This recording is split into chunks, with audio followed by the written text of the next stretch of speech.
Hello friends, आपका स्वागत है हमारे यूट्यूब चैनल पर। आज की वीडियो में हम बात करने वाले हैं एमएसडब्ल्यू ड्राइवर इंजीनियरिंग के रिवीजन क्लास की शुरुआत करेंगे।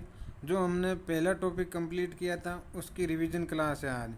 आज के इस वीडियो में हम जो एग्ज़ाम की दृष्टि से महत्वपूर्ण होंगे उन्हीं पॉइंटों की चर्चा करेंगे और ये आपके एग्ज़ाम के लिए बहुत ही फ़ायदेमंद साबित होगी दोस्तों। आज का वीडियो शुरू करने से पहले आपसे रिक्वेस्ट है कि अगर आप पहली बार हमारे चैनल पर विजिट कर रहे हैं तो चैनल को सब्सक्राइब ज़रूर करें और बेल आइकन को प्रेस करें जिससे आने वाली नोटिफिकेशन प्राप्त हो सके। और दोस्तों वीडियो को लाइक ज़रूर करें। आज हम सबसे पहले चर्चा करने वाले हैं कि आज की वीडियो में हम जो एग्ज़ाम की दृष्टि से महत्वपूर्ण पॉइंट हो गए उन्हीं के बारे में चर्चा करेंगे दोस्तों। तो आप हमारे साथ बने रहे वीडियो में अंत तक। सबसे पहले हम बात करते हैं इंजन किसे कहते हैं। तो हमने पहले भी पढ़ा था और आज भी पढ़ रहे हैं कि एक ऐसी मशीन जो फ्यूल की केमिकल एनर्जी को मैकेनिकल वर्क के लिए परिवर्तन करे इंजन कहलाती है। ये आप नोट कर लेना। उसके बाद हम पढ़ेंगे इंजन के प्रकार। इंजन कितने प्रकार के होते हैं। तो इंजन के सिलेंडर में ईंधन के देन के आधार पर इंजन दो प्रकार के होते हैं। हीट इंजन कहा जाता है। उसके दो प्रकार बताए गए हैं। पहला है इसमें एक्सटर्नल कंबेंशन इंजन, दूसरा है इंटरनल कंबेंशन इंजन। आगे हम बात करते हैं इनको भी दो अलग अलग भागों में बांटा जाता है। इसका एक्सटर्नल कंबेंशन इंजन को स्टीम इंजन और टरबाइन इंजन दो भागों में बांटा जाता है और इंटरनल इंजन को स्पार्क इग्निशन इंजन और कंप्रेशन इग्निशन इंजन के भाग में बांटा जाता है। जो स्पार्क इग्निशन इंजन है वो 2 स्ट्रोक इंजन और 4 स्ट्रोक इंजन होते हैं। उसी प्रकार कंप्रेशन इग्निशन इंजन है वो भी 2 स्ट्रोक इंजन और 4 स्ट्रोक इंजन होते हैं।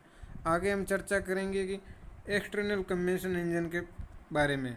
तो एक्सटर्नल कंबेंशन इंजन में ईंधन है वो कंबेंशन चेंबर के बाहर जलाया जाता है, इसलिए उसे एक्सटर्नल कंबेंशन इंजन कहा जाता है। जिसका उदाहरण है वो स्टीम इंजन है।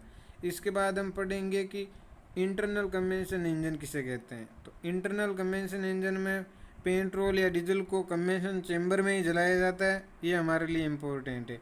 आगे हम बात करेंगे कि इंटरनल कंबेंशन इंजन का आविष्कार है वो 1876 में मिस्टर ओटो ने किया था। ये नोट करना है, एग्जाम की दृष्टि से महत्वपूर्ण है दोस्तों।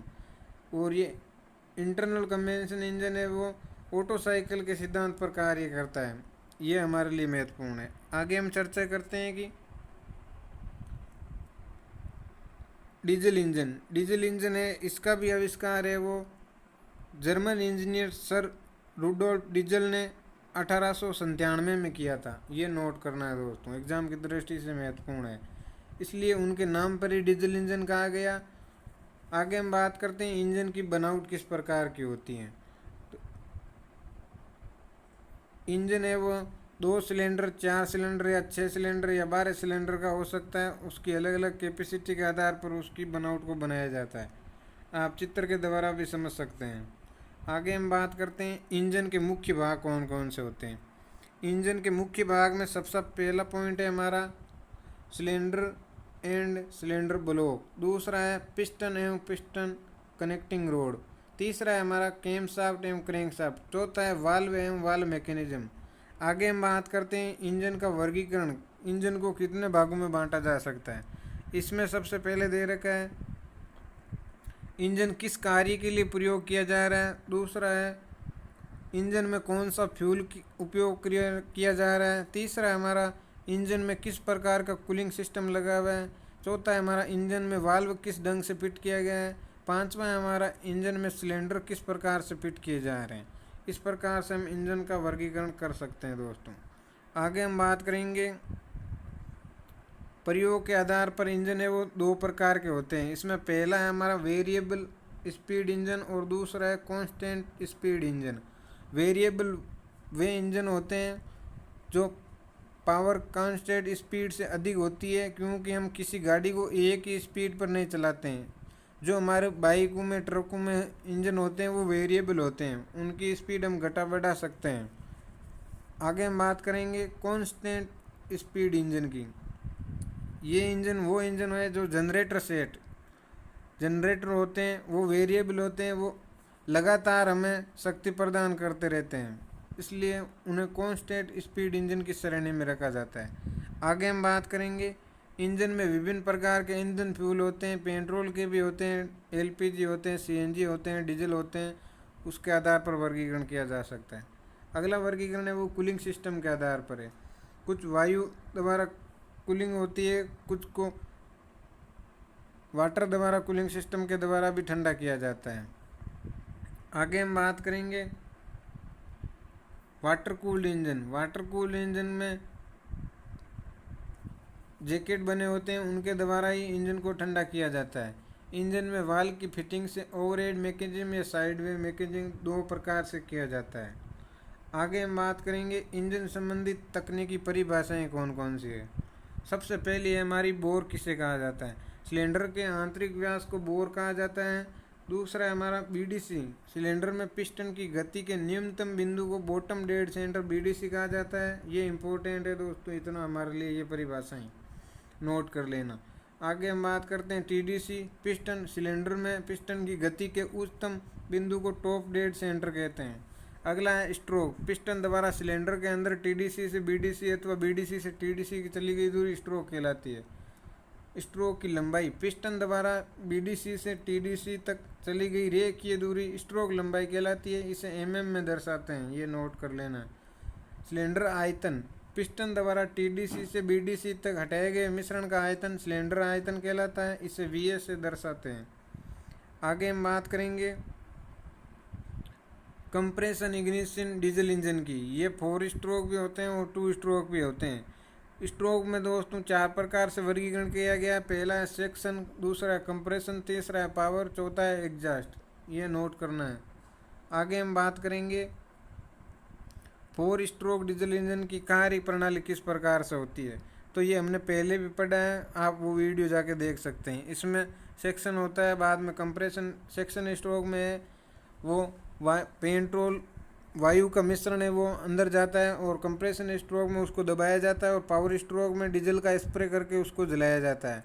आगे हम बात करते हैं कि एग्जॉस्ट स्ट्रोक। एग्जॉस्ट स्ट्रोक में जो जला हुआ मिश्रण है उन गैसों को बाहर निकाला जाता है, उसे एग्जॉस्ट स्ट्रोक कहा जाता है। अगला है हमारा वाल्व टाइमिंग डायग्राम। वाल्व किस प्रकार से बंद और खुलते हैं उनकी पोजीशन के आधार पर चित्र में बताया गया है। अगला है हमारा वाल्व लीड। वाल्व का टीडीसी या बीडीसी पर वाल्व टाइमिंग से पहले खुलना या ओपन होना वाल्व लीड कहलाता है। ये परिभाषा नोट कर लेना दोस्तों। अगला है हमारा वाल्व लेग। वाल्व का टीडीसी या बीडीसी पर वाल्व टाइमिंग के बाद खुलना वाल्व लेग कहलाता है। अगला है हमारा वाल्व ओवरलैप। दोनों वाल्वों का एक ही साथ खुलने रहना या बंद रहना वाल्व ओवरलैप कहलाता है। ये तीनों परिभाषाएं नोट कर लेना दोस्तों। आगे हम बात करेंगे आज 2 स्ट्रोक डीजल इंजन की। 2 स्ट्रोक डीजल इंजन में पहले स्ट्रोक में कंप्रेशन सेक्शन और कंप्रेशन होता है, और दूसरे स्ट्रोक में पावर और एग्जॉस्ट दो क्रियाएं साथ होती है। अगला हम बात करेंगे 2 स्ट्रोक डीजल इंजन की कार्य प्रणाली। तो इसमें 2 स्ट्रोक होते हैं। पहला स्ट्रोक होता है वो होता है अपवार्ड स्ट्रोक, दूसरा होता है डाउनवार्ड स्ट्रोक। अपवार्ड स्ट्रोक में पिस्टन सेक्शन और कंप्रेशन को पूरा करता है, और डाउनवार्ड स्ट्रोक में पावर और एग्जॉस्ट को पूरा कर लेता है। आगे हम बात करेंगे 2 स्ट्रोक इंजन की कुछ विशेषताएं। ये शक्ति डबल प्रदान करते हैं, क्योंकि इनमें 2 ही चक्रों में एक बार पावर स्ट्रोक मिलती है। और सेकंड पॉइंट है हमारा सुपरचार्जर के लाभ। इंजनों में सुपरचार्जर इसलिए लगाए जाते हैं ताकि उनकी थर्मल एफिशिएंसी अधिक मात्रा में प्राप्त की जा सके, और सुपरचार्जर के द्वारा हम कम मिश्रण को अधिक मात्रा में वायु को सिलेंडर में भेज सकते हैं। सुपरचार्जर की कुछ हानियाँ भी होती है दोस्तों, ये हमारे लिए अति इम्पोर्टेंट नहीं है। आगे हम बात करते हैं 4 स्ट्रोक और 2 स्ट्रोक की तुलना किस प्रकार से की जा सकती है। तो आप ये देख के नोट करके उतार भी सकते हैं, और पीछे भी हमने वीडियो में पढ़ा था वो भी देख सकते हैं। आगे हम बात करेंगे डीजल इंजन की बनावट किस प्रकार की होती है। डीजल इंजन की बनावट पेट्रोल इंजन की बनावट की तरह ही होती है। अंतर सिर्फ इतना है कि ये वजन में भारी होते हैं, और फ्यूल की सप्लाई करने के लिए कार्बोरेटर की जगह पर इंजेक्शन पंप और इंजेक्टर लगे होते हैं। आगे हम बात करेंगे 4 स्ट्रोक स्पार्क इग्निशन इंजन। इनमें सेक्शन, कंप्रेशन, पावर और एग्जॉस्ट वही क्रियाएं सेम होती है। आगे हम बात करेंगे टू स्ट्रोक स्पार्क इग्निशन।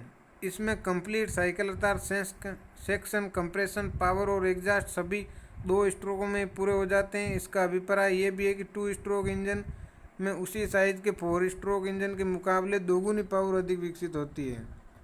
आगे हम बात करेंगे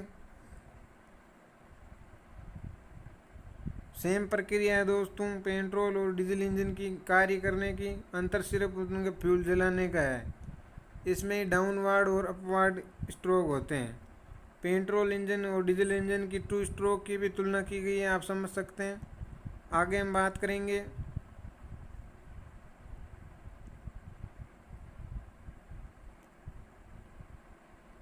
डैशबोर्ड गेज इंडिकेटर्स।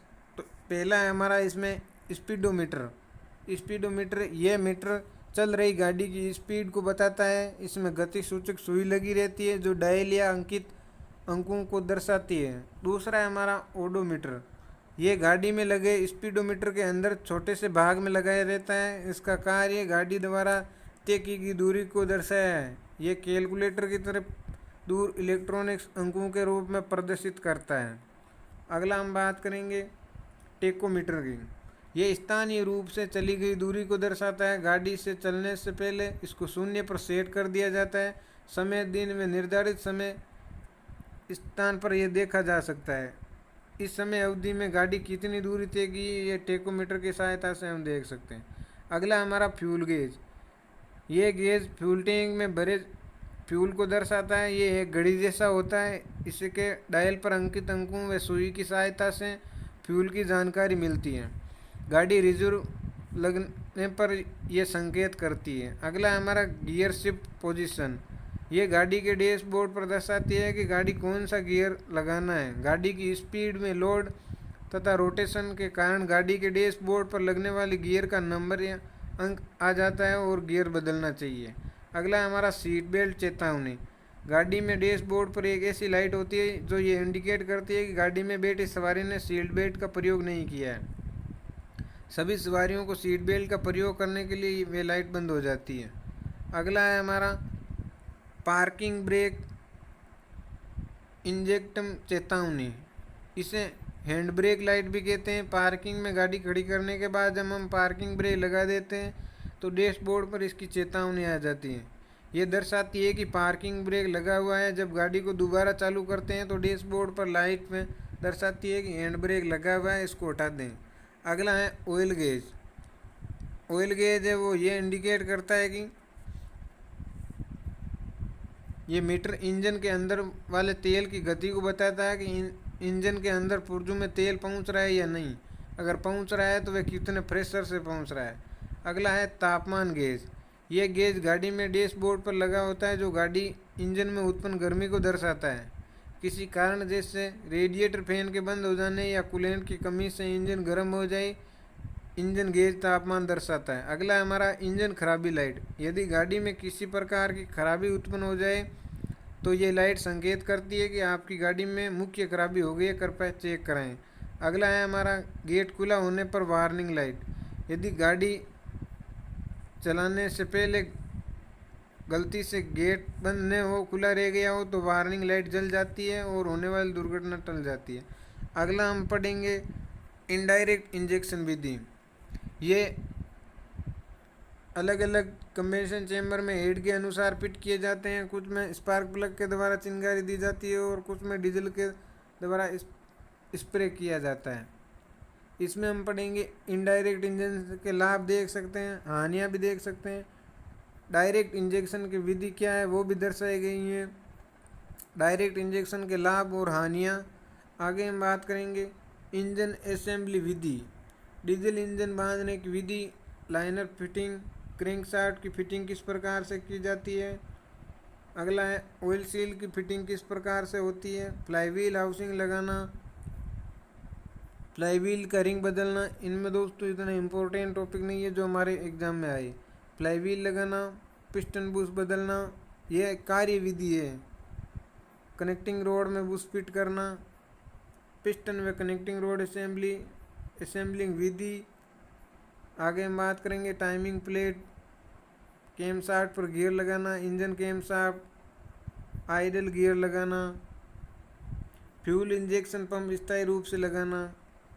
ये हमारे लिए इम्पोर्टेंट नहीं है दोस्तों, यहाँ से क्वेश्चन पुटअप होने के चांस बहुत कम है।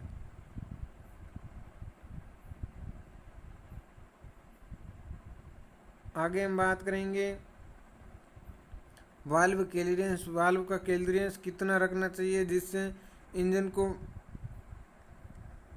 मिश्रण सही मात्रा में प्राप्त हो सके। ट्रांसपोर्ट वन डीजल इंजन, ये हमारा इन इंजनों में स्टार्टिंग वीडियो में सेल्फ स्टार्टर का प्रयोग करते हैं। इसमें पहला है मैनुअल स्टार्टिंग स्विच, दूसरा है सोलेनॉइड स्टार्टिंग स्विच। ये भी दो प्रकार के होते हैं। आगे हम बात करते हैं कि धक्के द्वारा स्टार्ट करना। अगला है खेतीबाड़ी के डीजल इंजन। कृषि कार्य में प्रयोग किए गए इंजनों को चालू करने की 3 विधियाँ प्रयोग में की गई है। इसमें पहला है हैंडल से घुमावदार, दूसरा है रस्से द्वारा, तीसरा है मोटर और चौथा है पेट्रोल से चालू करना। ये हमने पिछले वीडियो में पढ़ लिया है। हमारे लिए जो इम्पोर्टेंट है वो जनरेटर वाला है, जो खेतों में प्रयोग किए जाते हैं वो।